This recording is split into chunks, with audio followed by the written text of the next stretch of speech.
What's green and has a fun voice? Hello, Kermit the Frog here. Hey, it's me, Miss Piggy. Huh? What the? Yeah, they should be in here for our practice test.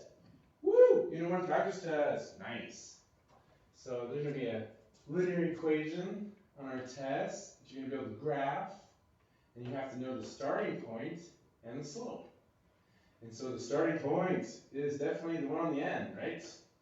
That's your y-intercept. That's your y-intercept. So maybe you should write this on your note card. Y-intercept and the slope. And so we get a slope of -3/1 and a starting point at 4. So we go up to 4, that's our starting point. 1, 2, 3, 4. So that's our starting point, good. And then we do a slope of what? Down 3/1. That's right. Don't forget to pause me. Don't just kick back and relax and watch me write it down. That's cheating. You try it on your own first, and then push play and see how you did. So go to graph it. Pause me. You graph it first. You graph it. Did you pause me? Okay, so down 3/1. Down 3/1. There's the line. There's a graph of our line with the y-intercept of 4. And then y-intercept of 4 right there. And then down 3/1, down 3/1. Good. Okay, so the next one is the rockets. That's the square root symbol. Square root. Here we go. And so for our square root, here we go. So we start here at 0, 0. In fact, I had a video that I wanted to share in class, but we just never seem to have time from year to year. And if you're watching this video, then you get to see my home video. Whoa, that would be amazing. Here it is. Whoa. An application to square roots. Here we go. What? Let's meet my stepson Christian. Line up for rocket. It's not working. Why isn't it working then? I don't know. Oh, I have to push down the key harder. Okay, get ready. Oh, it's ready. We lit up. We're in action. Oh, it's lit up on the thing. It's lit up. It's lit up. Okay, here we go, girls. Ready? 3, 2, 1. Woo! Why is my wife laughing? Why is she laughing? You videoed it? You're running that thing, yeah.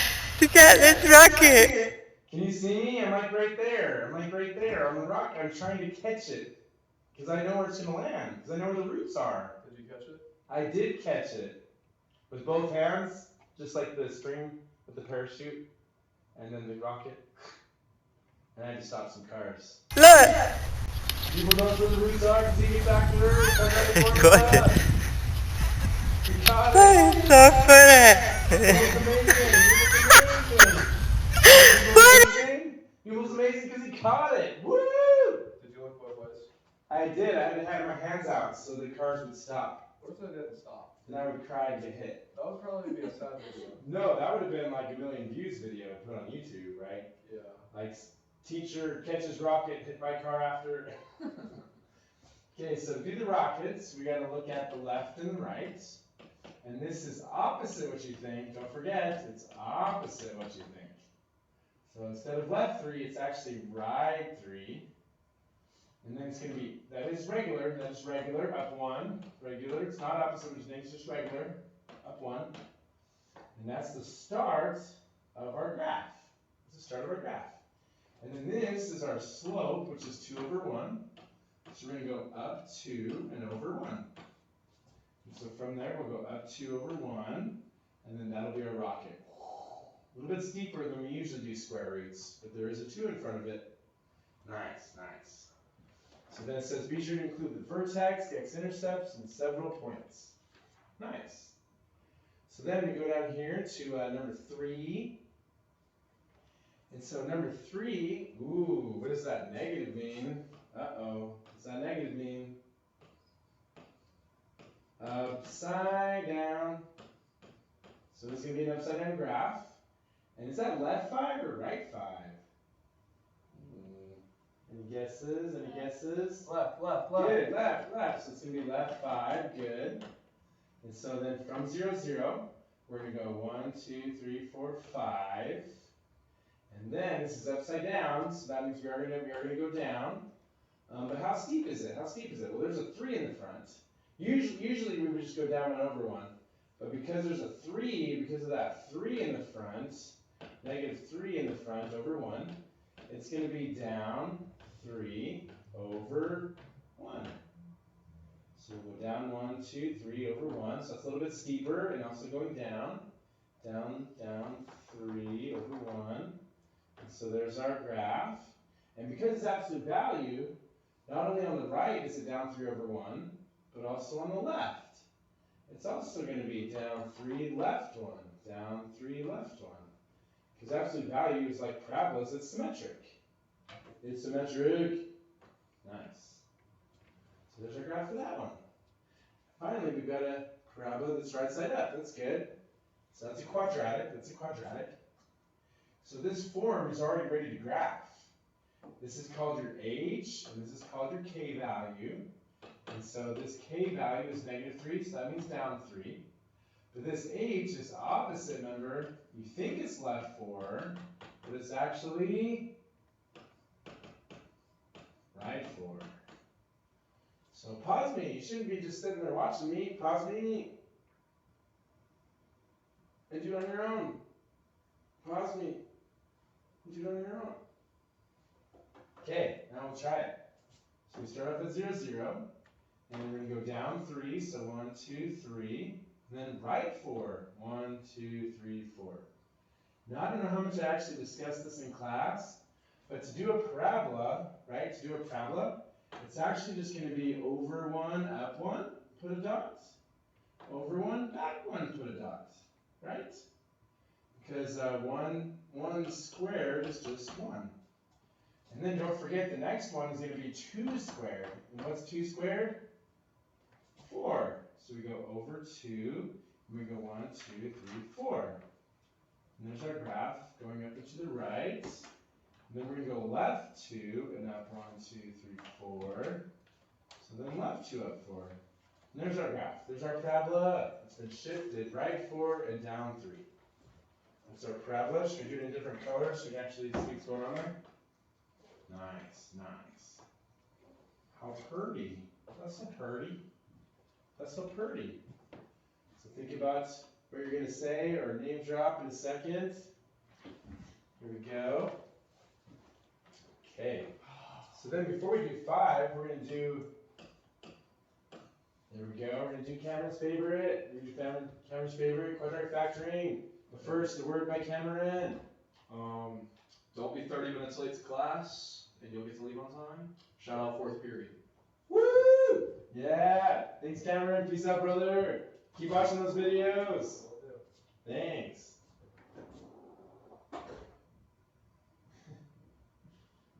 So then we're going to factor x squared. Factors into x and x. Good. Factors into x and x.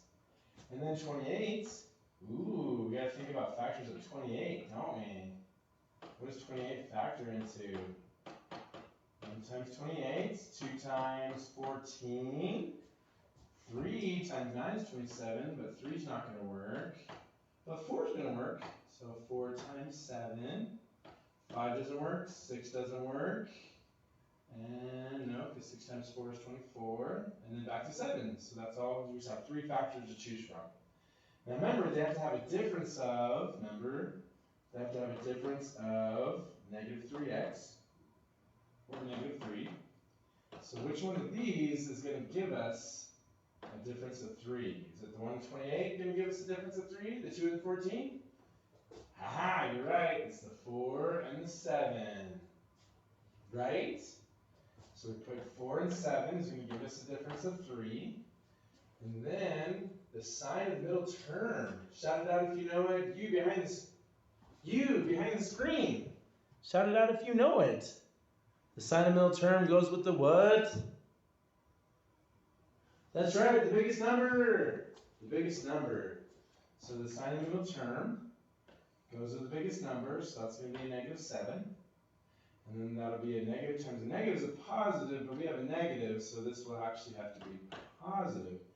Because then -7 times x is -7x.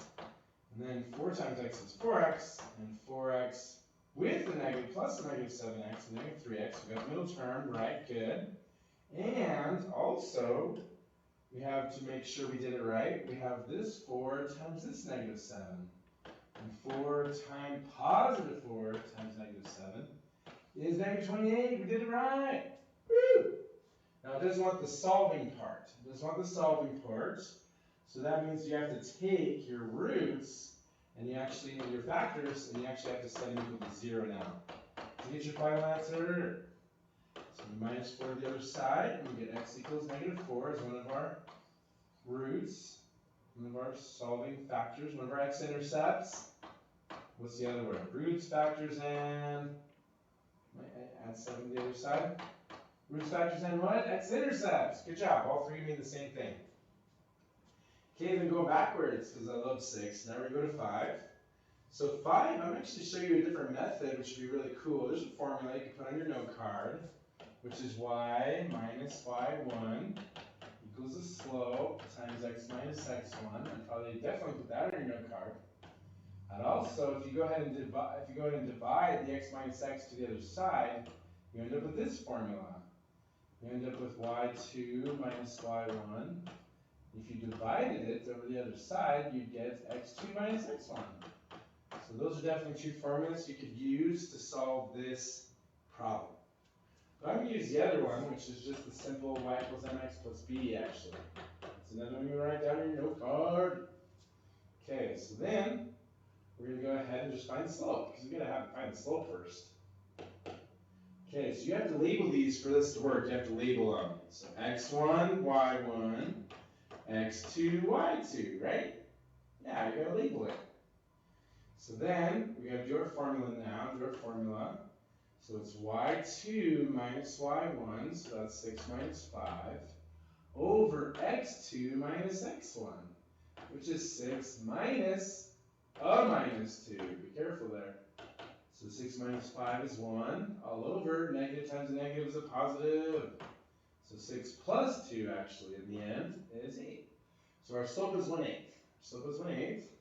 And so now we're going to take our slope, and we're going to solve for y-intercept. There's actually a faster way. Instead of using this formula, we can actually use this formula in a simpler way. Can I show that to you? So we're just going to choose an x1 and a y1. Either of them will work.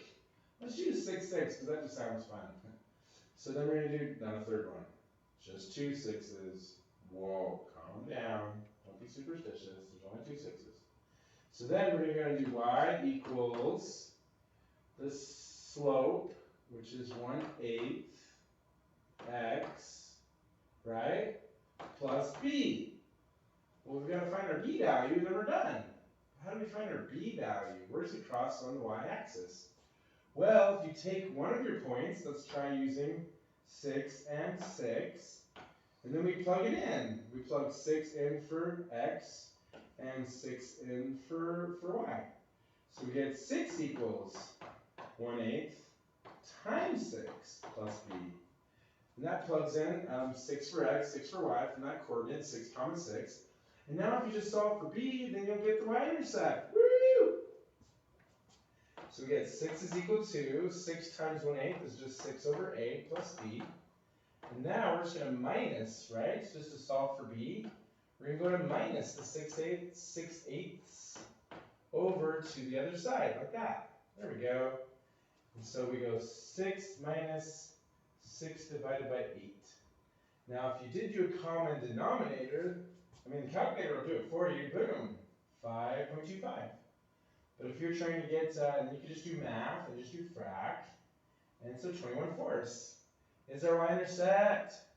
So So 21/4 now is what our b value became. So we cross it out, we put 21/4. I mean, if you're trying to do this by hand, 6 minus 6/8, well, 6/8 does reduce to divide by 2, divide by 2, so 3/4. So you're basically doing 6 minus 3/4, which is 5 1/4. Yeah, you get a common denominator. So you have to time, any whole number can be root over 1. And then you would times by 4, times by 4. So you end up with 24/4 minus 3/4 gives us 21/4. And that's the equation of our line. That's the equation of our line. Cool. So then we're going to go do another video next. So thanks for watching. Tune in for our next video. Remember, try it on your own first. And then watch Hugo's video and see how you did. Learn from it. Ace that test. You